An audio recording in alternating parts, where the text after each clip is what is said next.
सिकंदर बुत्सिकन की, जिसने आकर यहाँ पे मार्तंड सन टेम्पल जो कि 6 महीने तक जलता रहा। संस्कृत साहित्य जितना भी है उससे अगर हम जम्मू कश्मीर का योगदान निकाल दें, जम्मू का जो भी उसमें कंट्रीब्यूशन है वो निकाल दें तो बचता ही क्या है। जैसे शंकराचार्य जी के आने का आप देखिए, कश्मीर के अंदर शंकराचार्य जी का प्रसिद्ध जो मंदिर है वहाँ पे, वो इस बात का प्रमाण है कि कैसे केरल से कश्मीर का कनेक्शन रहा है। जम्मू कश्मीर के इतिहास और ऐतिहासिक पृष्ठभूमि के बारे में बहुत सारी बातें, बहुत सारे विवाद और अलग अलग तरह की धारणाएं, भ्रांतियां हमें सुनने को मिलती हैं। आपका क्या विचार है इनके बारे में? सबसे पहले तो देखिए, जम्मू कश्मीर की जब बात आती है तो ये भारत की जो सांस्कृतिक, ऐतिहासिक, धार्मिक और दार्शनिक चेतना है, ये उसका प्रमुख केंद्र बिंदु रहा है। तो ज़रूरत यह है कि हमें जम्मू कश्मीर की ऐतिहासिक पृष्ठभूमि को सही तरीके से समझना होगा। और अगर आप जम्मू कश्मीर की ऐतिहासिक पृष्ठभूमि को समझना चाहते हैं तो महाभारत काल से लेकर और वर्तमान काल तक इसकी जो सांस्कृतिक कंटिन्यूटी है उसको देखने के लिए आप, चाहे वो राजतरंगिणी हो, चाहे नीलमत पुराण हो, या विभिन्न जो हमारे प्रमुख टेक्स्ट हैं, पौराणिक जो ग्रंथ हैं, उनके माध्यम से आप जम्मू कश्मीर के ऐतिहासिक पृष्ठभूमि, ऐतिहासिक धरोहर के और सांस्कृतिक धरोहरों के बारे में जान सकते हैं। जिसमें कि आप देखिए, ये सरस्वती सिंधु सभ्यता का केंद्र बिंदु रहा है। और उसके साथ ही साथ अगर आप देखेंगे तो आप जितने भी, चाहे एक विशेष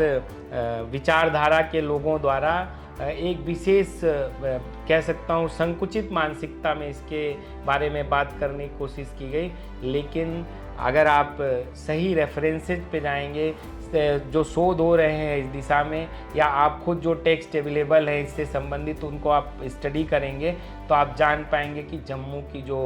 ऐतिहासिक पृष्ठभूमि रही है, इसका एक बहुत बड़ा ही गौरवशाली जो है इतिहास रहा है। जम्मू कश्मीर की एक जो पहचान दिखाई जाती है, अथवा जो एक तरह से जिसको प्रसिद्धि प्राप्त है, और एक जो वास्तविक जम्मू कश्मीर की पहचान है, उसके बारे में आप दूसरा देखिए, अब जम्मू कश्मीर का मतलब या नाम आते ही, आज तो बहुत बदला है, लेकिन फिर भी नॉर्मली अगर आप देखेंगे तो इसको एक कॉन्फ्लिक्ट जोन के तौर पे दिखाने की कोशिश की गई, और बहुत बड़े कॉन्फ्लिक्ट जोन के तौर पर दिखाने की कोशिश की गई। और यही नैरेटिव चला कि जम्मू कश्मीर में एक धर्म विशेष के लोगों की जो है मेजॉरिटी है, उनका अपना एक नैरेटिव है, वो देश के साथ एकात्मता नहीं चाहते, या इस तरह की तमाम बातें और तमाम वैश्विक मंचों पर। लेकिन अगर सही बात की जाए तो जम्मू कश्मीर तो अपनी सांस्कृतिक और जो इसकी बाकी पहचान रही है उसके लिए जाना जाता है। जम्मू कश्मीर एक, कह सकते हैं, एजुकेशन का या शिक्षा का, अध्ययन अध्यापन का या ज्ञान परंपरा का एक प्रमुख केंद्र रहा है। इसको शारदा पीठ के नाम से जाना जाता था, जिसको कि पूरी दुनिया भर के लोग, भारत के भी विभिन्न कोनों से, चाहे दक्षिण भारत से या उत्तर भारत के अन्य स्थानों से, पूर्वी भारत से लोग यहाँ आते थे, यहाँ पे अध्ययन करते थे, यहाँ शास्त्रार्थ करते थे, और यहाँ से बहुत कुछ सीख कर गए और उन्होंने पूरे देश में उसको स्थापित किया। यहाँ की परंपरा के जो रूट्स हैं, यहाँ से कहते हैं कश्मीर से केरल का कनेक्शन, कश्मीर से तमिलनाडु का कनेक्शन, कश्मीर से बंगाल का कनेक्शन, ये सारा का सारा दिखाई देता है। तो और इसकी वजह से ये जिस लिए जाना जाना चाहिए, वो मेन रूप से इसको जाना जाना चाहिए इसके बारे में। तो इस पे बात नहीं होती थी, लेकिन आप इसके ऊपर बात कर रहे हैं। मुझे पूरी उम्मीद है कि इसके माध्यम से या लोगों तक जागरूकता फैलेगी, उनकी क्यूरियोसिटी बढ़ भी रही है और बढ़ेगी इसको जानने के लिए और सही संदर्भों में जम्मू कश्मीर को समझने के लिए। और इसी बात में मुझे वो याद आ रहा था कि जब महारानी दिद्दा का शासन था कश्मीर में, तो रामानंदाचार्य आते हैं, वो श्री भाष्य लिखना चाहते हैं, तो उसके लिए उनको बोधायन वृत्ति की कोई पुस्तक, पांडुलिपि नहीं मिल रही थी। तो किसी ने उनको बताया है कि यहाँ पे कश्मीर के पुस्तकालय में वो अवेलेबल है, तो वो वहाँ से आते हैं और प्राप्त करते हैं। तो इस तरह का एक ये रेफरेंस। दूसरा, गौड़ का, बंगाल के जो बच्चों का हमें मिलता है रेफरेंस, वो क्षीमेंद्र के ग्रंथों में भी मिलता है। चाहे वो थोड़ा सैटायर में, व्यंग्य में कहते हैं कि वो बच्चे आए थे, वो कमज़ोर होते हैं बंगाल से और यहाँ पे आकर के थोड़े अच्छे मोटे ताजे होकर के, और उस तरह से। तो हमारे इतिहास में भी मुझे लगता है बहुत सारे रेफरेंसेस हमें मिलते हैं। या जैसे शंकराचार्य जी। जी के आने का आप देखिए, जी। कश्मीर के अंदर शंकराचार्य जी का प्रसिद्ध जो मंदिर है वहाँ जी। पे, वो इस बात का प्रमाण है कि कैसे केरल से कश्मीर का कनेक्शन रहा है। और आप इतिहास के पन्नों में जाएंगे तो ये नहीं, ये तो पूरा गंधारेसु क्षेत्र की बात की जाती है, या आप जिन देशों के साथ आज स्थान लगा है, चाहे वो पाकिस्तान है, अफ़गानिस्तान है, कजाकिस्तान, किर्गिस्तान, जब आप इसको सही संदर्भों में समझने की कोशिश करेंगे तो इसका क्षेत्र का जो विस्तार था वो वहाँ तक फैला हुआ था। तो बहुत सारे नरेटिव्स जो कहे जाते हैं कि लोग बाहर से आए और कई इन्वेजन थ्योरीज, वो सब की सब ध्वस्त हो जाती हैं। इसलिए जम्मू कश्मीर को सही संदर्भों में समझा जाना ज़रूरी है बहुत। और इसके विषय में ये सारी चीज़ें लोगों के सामने आनी चाहिए। और अभी वो याद आ रहा था कि हमेशा से हमें अगर महिला कोई शासिका रही, उसके लिए रज़िया सुल्तान या उस तरह का नाम हमें मिलता है। दिद्दा की कोई बात नहीं करता है कि जो 70 साल कम से कम जिसने प्रत्यक्ष या परोक्ष रूप से शासन किया। दूसरा के इसमें नीलमत पुराण में और राजतरंगिणी में भी हमें यह संदर्भ मिलता है कि महाभारत युद्ध के जस्ट पहले कश्मीर में जो गर्भवती वो थी, शासिका थी, जिसके पति का निधन हो जाता है, दामोदर का, तो उसको श्री कृष्ण आकर के युद्ध से पहले इस पे सिंहासन पे, गद्दी पे वो बिठाते हैं। तो अगर भारत में प्रथम शासिका का, स्त्री शासिका का, तो हमें अगर उदाहरण मिलता है तो वो कश्मीर से मिलता है। तो और दूसरी चीज़ भी देखिए, जैसे बात की जाती है जम्मू कश्मीर की, जैसे मैंने कहा कि ये कॉन्फ्लिक्ट का जोन नहीं है, बल्कि ये क्षेत्र रहा है। अगर इसने भारत के और दुनिया के चिंतन परंपरा को जो एक दर्शन दिया, कश्मीर शैव दर्शन की अगर आप बात कर लें, जो इस धरती से इवॉल्व हुआ, उस दर्शन ने तो पूरी दुनिया से कैसे कॉन्फ्लिक्ट मिट सकता है उसकी चेतना दी है, उसकी बात की है। वो कहता है कि पूरी दुनिया के अंदर डुअलिटी को कैसे, क्योंकि पूरी दुनिया में जितनी लड़ाई है, जितनी समस्याएं हैं, मेरे और आपके बीच में भी अगर समस्या आती है तो अहंग की समस्या है, मैं बड़ा हूँ या आप बड़े हैं, मेरी लीगेसी ज़्यादा स्ट्रांग है या आपकी है। इससे बाहर निकलने का चिंतन है जो कहता है कि हर एक चीज़ में अपना प्रतिबिंब देखना। तो कश्मीर शैव दर्शन की परंपरा, जिसको त्रिक दर्शन भी कहा गया, प्रतिभिज्ञा दर्शन कहा गया या स्पंद दर्शन कहा गया, जिसके बारे में भी बहुत सारे विचारधारा विशेष के लोग ये बताने की कोशिश करते हैं कि वो शिव सूत्र के रिवोल्यूशन के बाद से ये परंपरा यहाँ पे स्थापित होती है। लेकिन इसकी जो ऐतिहासिक पृष्ठभूमि है, इसका जो पूरा का पूरा लीनिएज है, वो आप देखेंगे तो त्रयंबकादित्य से लेकर उनके जो 3 मानस पुत्र हैं, जिनसे कि एक से आपका कश्मीर शैव दर्शन है, जिसको अद्वैत शैव दर्शन भी कहते हैं, एक आपका साउथ में जो तमिलनाडु और बाकी हिस्सों में पॉपुलर है, जिसको शैव सिद्धांत कहा गया, और एक वीर शैविज्म या लिंगायत शैविज्म जो है, ये 3 स्कूल डेवलप होते हैं। तो उनकी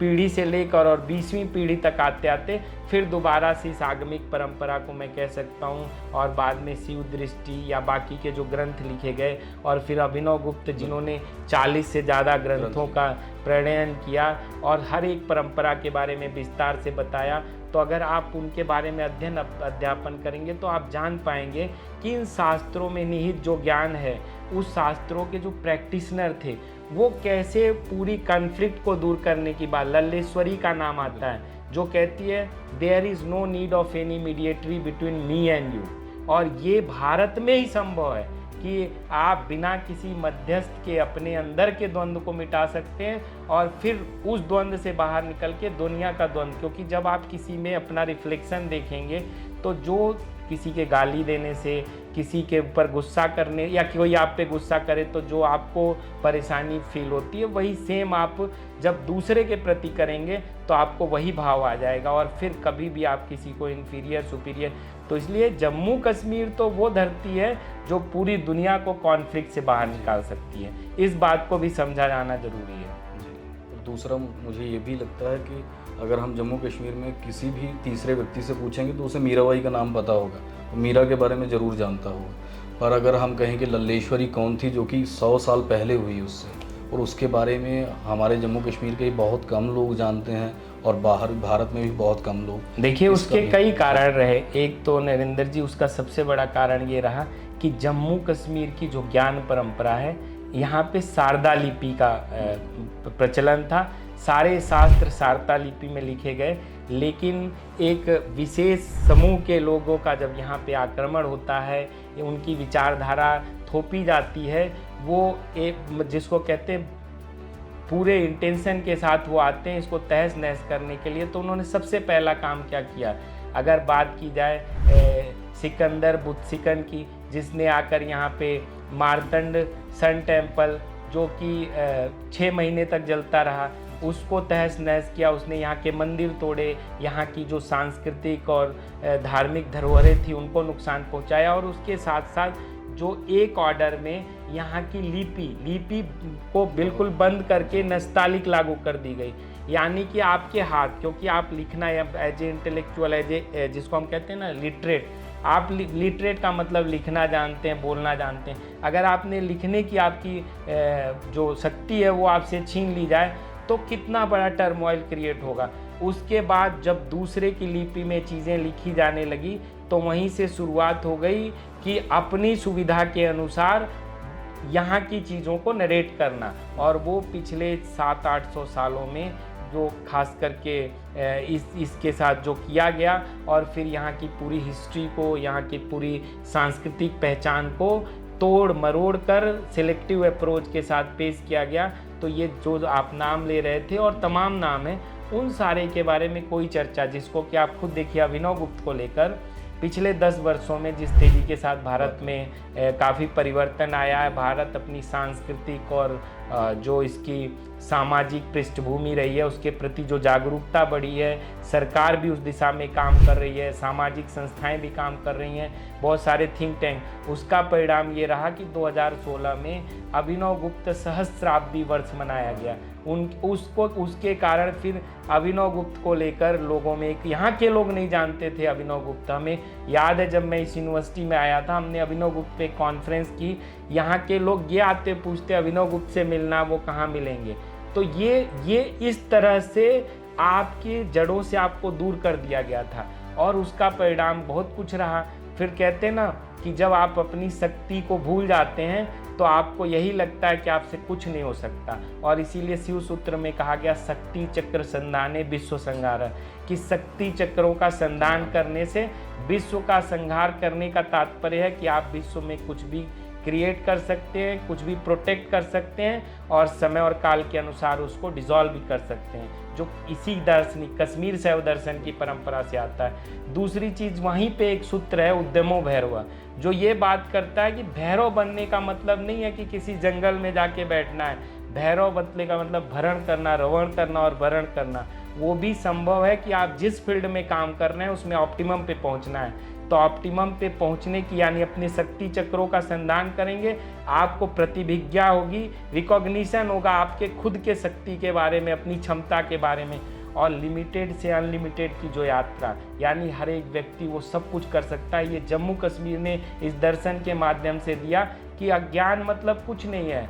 that is not false knowledge. अज्ञान का मतलब है incomplete knowledge, and the journey of life is from incomplete to complete knowledge, shrunken to unlimited. और ये दिया, तो जिसने ये अनलिमिटेड अप्रोच दी एक इंसान को, उसके विचार को, वो तो दुनिया के अंदर जहाँ श्रंकेन माइंडसेट है, श्रंकेन थॉट है, श्रंकेन उसकी कैपेबिलिटी है, उसको ख़त्म करने की बात करता है। हमें इस रूप में जानना चाहिए। और जैसे आप बता सकते हैं, आपको पता है यहाँ त्योहारों की बात करें तो बहुत सारे त्योहार, जैसे आप उसका अगर संस्कृति की बात करें तो हमारे यहाँ रोटराड़े होता है, बछदुआ होती है, तरमदी होती है, तो कुछ एक हमारे अलग विशिष्ट त्यौहार हैं जिनके बारे में मुझे लगता है कि बात भी नहीं होती और एक तरह का लोगों में जागृति भी नहीं है, उस तरह की चीज़ें हैं। दूसरी बात आती है मातृभाषा के डोगरा, जो एक स्वाभिमान की बात आती है डोगरी भाषा की। पिछले कुछ एक सालों में जिस तरह लखनपुर में महाराजा गुलाब सिंह जी का जो प्रतिमा लगाई जाती है, और महाराजा हरि सिंह जी के जन्म दिवस पे छुट्टी की जिस तरह से बात होती है, धीरे धीरे डुग्गर समाज अपनी संस्कृति, अपनी सभ्यता और अपनी वो जो एक उसके साथ साथ देखिए, सिर्फ डोगरा समाज नहीं, पिछले कुछ वर्षों में पहाड़ियों की पहचान को लेकर उनकी जो पहचान बिल्कुल अलग रही है, जिसको कि कहीं ना कहीं डोगरा या कश्मीरी,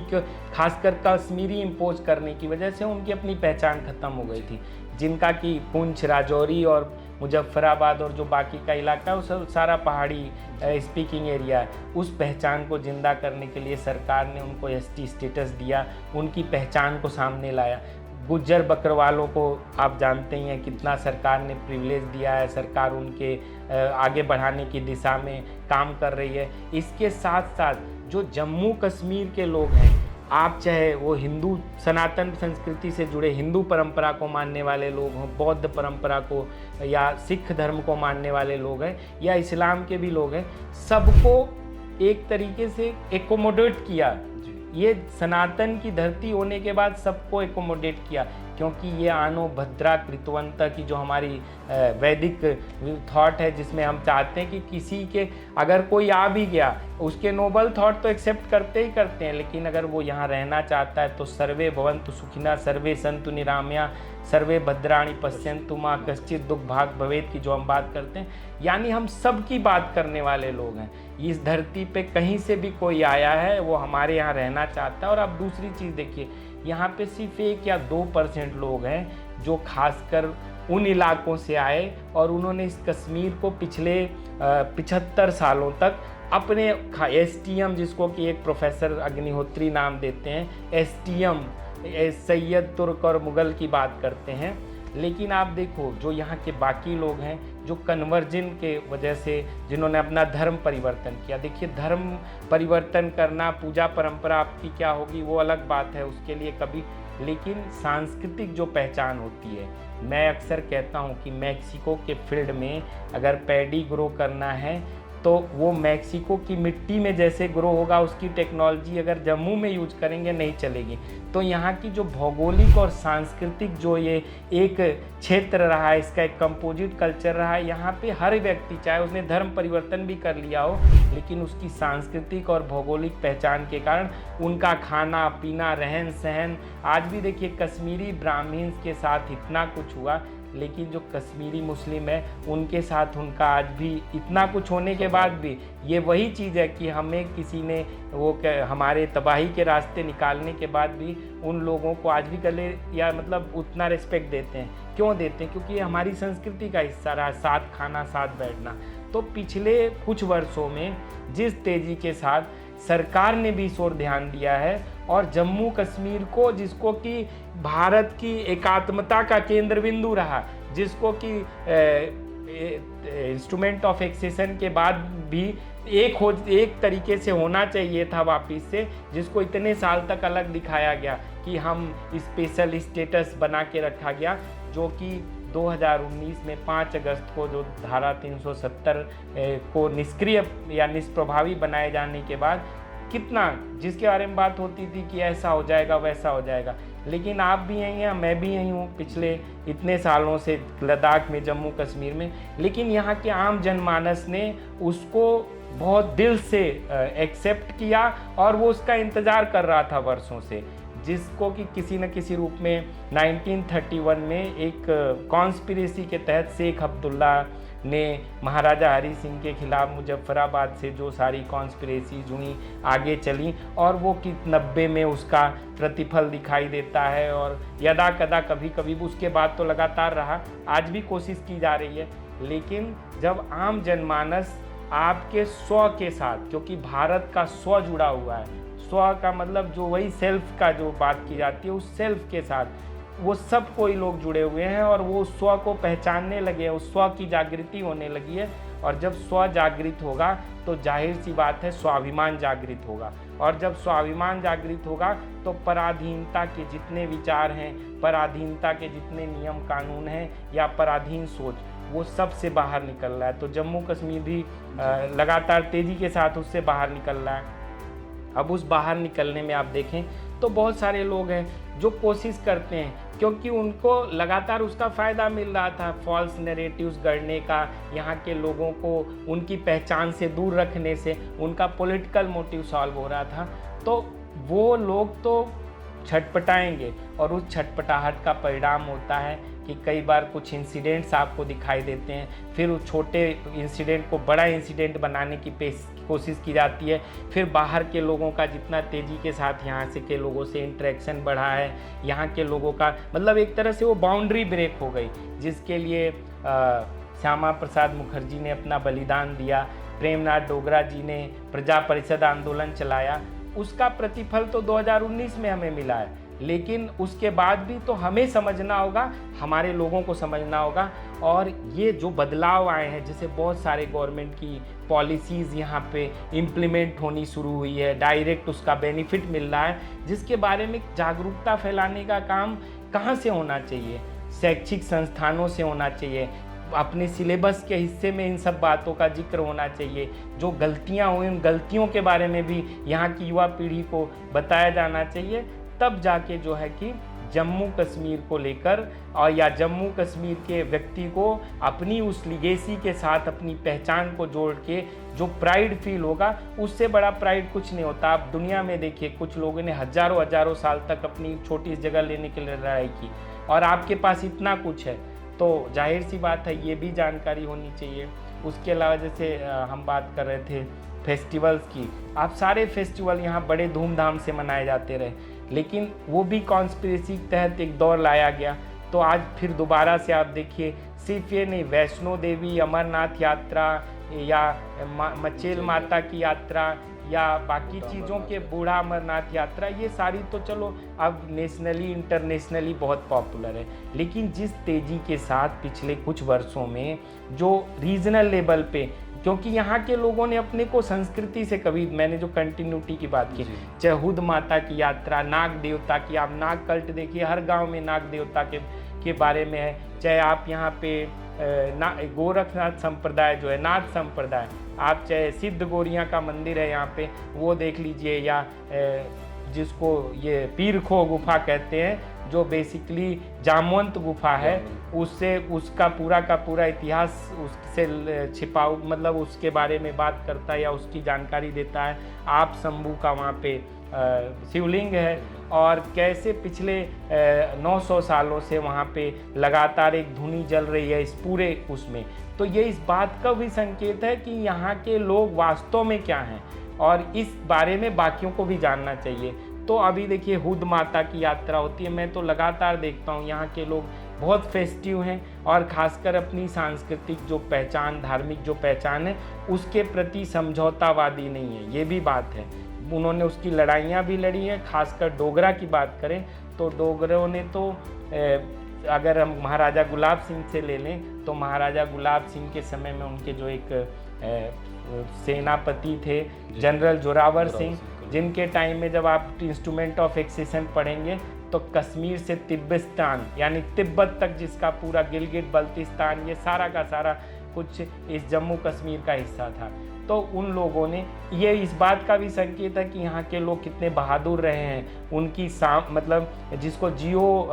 पॉलिटिकल स्ट्रेटजी या जियो कल्चरल स्ट्रेटजी की बात करें, उसमें भी कितने, चाहे इस दौर की बात करें, चाहे ललितादित्य मुक्तापीठ की बात करें, चाहे आप कुषाण डायनेस्टी के समय की बात करें, बाकी बात करें, बहुत कुछ है कहने के लिए, जो मुझे लगता है इस पे लगातार चर्चा होनी चाहिए। और जम्मू कश्मीर के इन सब विषयों को हम एक एक करके बात कर, मतलब आने वाले समय में इन पे विस्तार से, जैसे कि पर्यटन के बारे में, कि जम्मू कश्मीर के जो धार्मिक पर्यटन केंद्र हैं उनके विषय में, और अनएक्सप्लोर्ड डेस्टिनेशंस इतने ज़्यादा हैं, जो एक्सप्लोर्ड है उसका 1000 टाइम्स या मैं कह सकता हूँ 10,000 टाइम्स ज़्यादा अनएक्सप्लोर्ड। जैसे कश्मीर की बात तो सब जानते हैं, लेकिन भद्रवाह जो कश्मीर से किसी भी मामले में कम खूबसूरत नहीं है, पूरा का पूरा चंद्रभागा रीजन आप देख लीजिए। फिर आप इधर राजौरी पुंछ का इलाका देख लीजिए, बसोली, बनी, जो बसोली जिसको विश्व स्थली के नाम पे जाना, इन सब के बारे में आपको एक जागरूकता फैलानी, या जो बदलाव आए, जैसे विश्व स्थली में तमाम चीज़ें जो पहले नहीं हो रही थी, अभी एक गुरुकुल खोला पिछले कुछ वर्षों में। वहाँ की जो पश्मीना, आप कश्मीर की जानते थे, लेकिन अभी वहाँ भी पश्मीना का प्रमुख केंद्र रहा। और अभी एक IPS ऑफिसर हैं जिनके पिताजी एक बहुत बड़े संस्कृत स्कॉलर थे, उत्तम चंद्र शास्त्री जी। उन्होंने उनके नाम पे गुरुकुल का स्थापना की। वहाँ पे पश्मीना को दोबारा रिवाइव कर रहे हैं। जो पेंटिंग, खास करके आपकी बसोली की जो पेंटिंग, बसोली जिसका पुराना नाम विश्वस्थली रहा, ये सब चीज़ों पे विस्तार से, क्योंकि देखिए जम्मू कश्मीर, मैंने कहा ना कि भारत की सामाजिक, सांस्कृतिक, धार्मिक चेतना का और दार्शनिक चेतना का भी प्रमुख केंद्र रहा है। तो इस पे मुझे लगता है कि हमें आगे आने वाले समय में जम्मू का सर ऐसा है कि जम्मू का युवा भी और अधिकांशतः सब लोग ही वैसे तो कश्मीर भागते ही भागते हैं, पर ज़्यादा से ज़्यादा पत्नीटॉप चले जाएंगे या मानसर और सरुईसर, 2 हमें चीज़ें पता है। बाकी धार्मिक यात्रा के तौर पे पहले तो कुछ लोग ऐसे भी रहते थे कि हर संक्रांति, जैसे हम संक्रांत बोलते हैं जैसे, और अमावस्या, मत्स्य, पुण्य, उस तरह से वैष्णो देवी चले जाते थे। बहुत सारी ऐसी जगहें हैं हमारी, जिस तरह से ये नंद बबोर मंदिर है मनवाल वाला, बिल्वेश्वर महादेव हमारा बिलावर में है, उसके बाद पुरमंडल और उत्तरवैनी में भी बहुत अच्छी एक जगह है जो लोगों को देखनी चाहिए। फिर बात आती है क्रिमची के जो मंदिर हैं, ये 3 जो साइट्स मैंने बताई है, क्रिमची के मंदिर, नंद बबोर के, मनवाल के मंदिर और बिल्वेश्वर महादेव, तीनों 8th या 9th सेंचुरी के आसपास के हैं। तो हमारे एक तरह से हमें ये मतलब मान के चलना चाहिए कि हमारे इस जम्मू संभाग में प्राचीन मंदिरों की श्रेणी में आते हैं। उसके बाद शुद्ध महादेव, मानतलाई। शुद्ध महादेव की प्राचीनता इसी बात से सिद्ध हो जाती है कि वहाँ पे जो त्रिशूल है उस पर ब्राह्मी का अभिलेख आप जानते हैं कि मिलता है,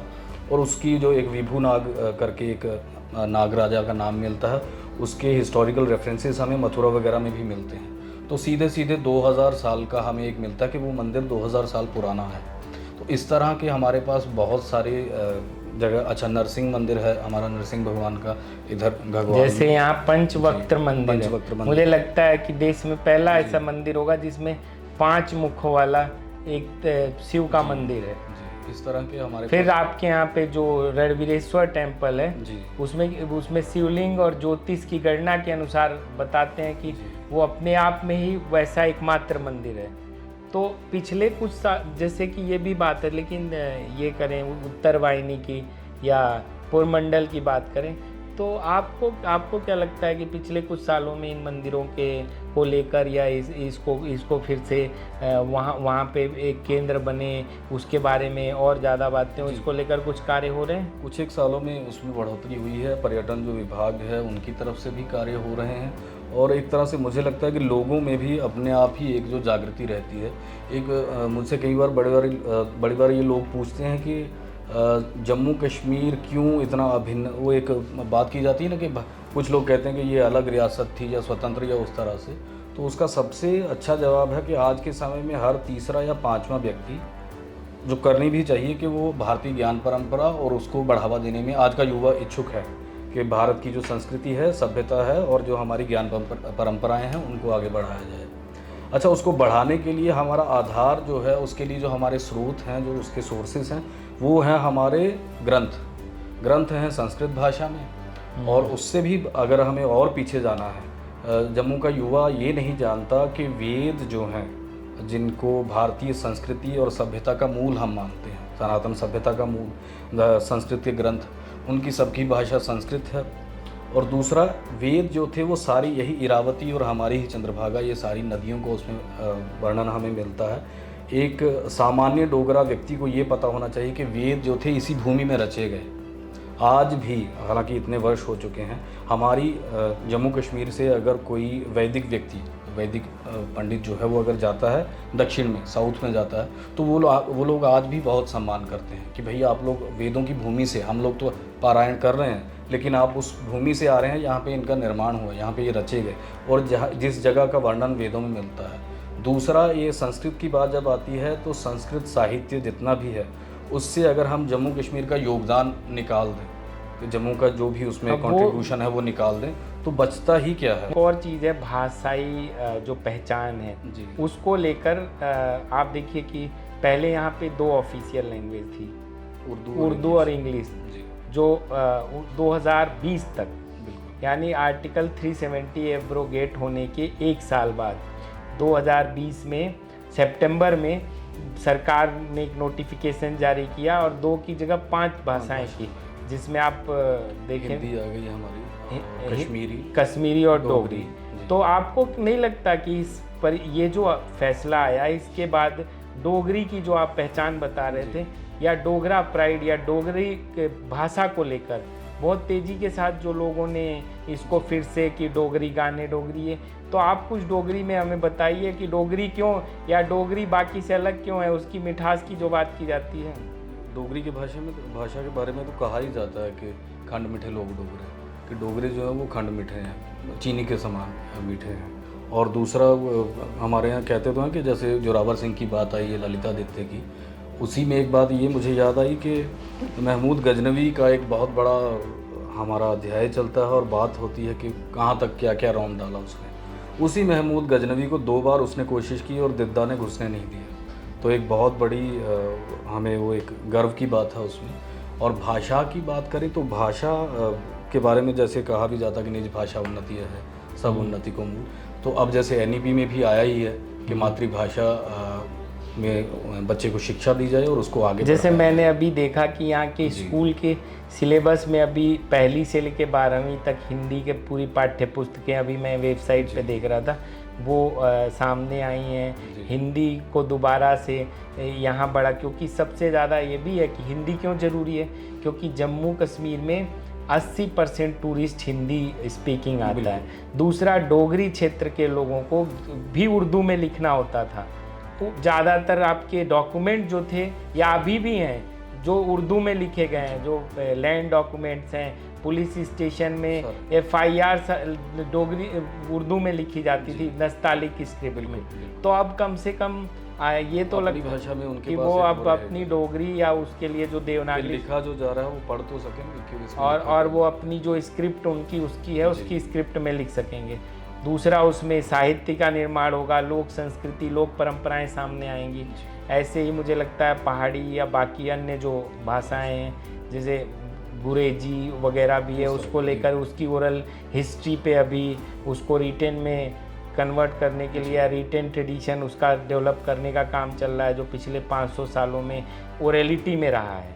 वो एक गुरेज वैली एक बहुत बड़ा वो भी एक क्षेत्र है जिसकी अपनी सांस्कृतिक पहचान है। तो इस तरह से भाषाई वैविध्य भी जम्मू कश्मीर में बहुत रहा है, बिल्कुल रहा है, और उसको अब आगे बढ़ाया जा रहा है। सबसे बड़ी बात कि कोई भी व्यक्ति है वो खास करके जब उसका बचपन है तो उस समय वो मातृभाषा से ही जुड़ा रहता है। और उसमें क्या देखिए, अगर ये बढ़ेगा तो आपको नहीं लगता रोजगार की संभावना, क्योंकि आज के डेट में जितनी मल्टीनेशनल कंपनीज हैं वो गांव-गांव तक पहुंचना चाहती हैं, जो अपना मार्केट, क्योंकि सबसे बड़ा मार्केट है भारत, और उनके गांव में पहुंचना है तो अगर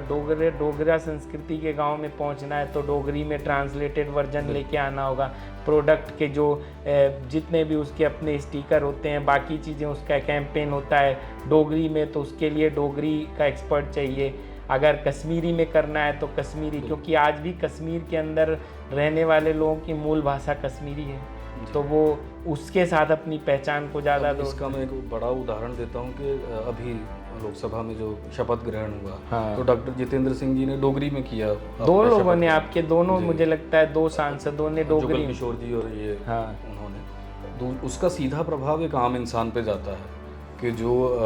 माँ बाप नहीं चाहते थे कि हमारा बच्चा डोगरी में बात करे या किसी के सामने इंग्लिश में या हिंदी में बात करे, तो उनको भी जाता है कि नहीं, ये भाषा, हमारी जो भाषा है वो आगे बढ़ रही है। दूसरा, रोजगार के साधन बढ़ेंगे। NEP की वजह से शिक्षक की ज़रूरत पड़ेगी, स्कूल्स में पड़ेगी, +2 लेवल पे, कॉलेज लेवल पे। और तीसरा एक ये कि कश्मीरी का चैनल चल रहा है, अभी तक ये लोगों की अभी डिमांड थी और शायद हो जाए जल्दी ही कि डोगरी का भी एक चैनल पूरा चलाया जाए, कि जितने कलाकार हैं, चाहे वो इसमें हैं, एक्टिंग में है, चाहे सिंगिंग में है, तो अपनी एक संस्कृति को लेके आगे बढ़ें, उस तरह से उनको मौके मिले। क्योंकि देखिए, भाषा के साथ आप जुड़े रहे हैं जी, भाषा और लिपियों के बारे में आपकी गहरी समझ है, क्योंकि व्यक्ति जब बात की जाती क्रिएटिविटी की, इनोवेशन की, तो जो उसके इनोवेटिव थॉट्स होते हैं, जो क्रिएटिव आइडियाज़ होते हैं, वो सब उसकी मदर टंग में ही उसके माइंड में आते हैं, और उसको उसी रूप में वो अगर आगे लेके आएगा, उसमें कोई इन्फीरियरिटी का भाव नहीं होगा, बल्कि उसको प्राइड फीलिंग होगी। तो जाहिर सी बात है कि वो फिर उसका ग्लोबलाइजेशन भी होगा, प्लस उससे एम्प्लॉयबिलिटी भी होगी, और फिर लोगों को एक दिन में तो नहीं, समय के साथ, क्योंकि जब परिवर्तन होते हैं, जब जो चीज़ पहले से कहीं सप्रेस हो गई वो फिर वापस से जब रीस्टोर होती है समय लगता है, तो उससे फिर दोबारा जाके आपकी जो आर्थिक उन्नति है वो भी जुड़ी हुई है। मुझे मैं आपको रोक रहा हूँ कि डोगरी में एक बड़ी प्रसिद्ध वो एक हमें पंक्तियाँ मिलती हैं कि उसमें कहते हैं कि रूप जुगादा बदला करदा इक्या पलटा खाना पले खिने दी गाल छड़ी उन बिंद के जोर लाना, कि जो समय है उसमें परिवर्तन आ रहा है और हम देख भी रहे हैं, कुछ एक क्षणों की, कुछ एक समय की कुछ बात है और अपने आप स्थिति और तस्वीर बदलेगी। मुझे तो पूरा मुझे लगता है हमें इस दिशा में सकारात्मक रहना चाहिए और जो पॉजिटिव बदलाव हो रहे हैं, और बदलाव के कारण चुनौतियां भी आती हैं। कई बार आपको अपनी पेस भी तेज करनी पड़ती है, तो कई बार क्या होता है, हम रोज़ 2 किलोमीटर की यात्रा कर रहे हैं और 5 किलोमीटर की रेस लगानी हो तो थोड़ा शुरुआती दिनों में कष्ट भी दिखाई देता है। तो मुझे लगता है उसी कष्ट से बाहर भी निकलना है, तो बहुत ही जो आने वाला समय है और आने वाली चीज़ें हैं वो और बेहतर होंगी और ज़्यादा जो है अच्छा होगा। तो आगे भी हम कभी बात करेंगे।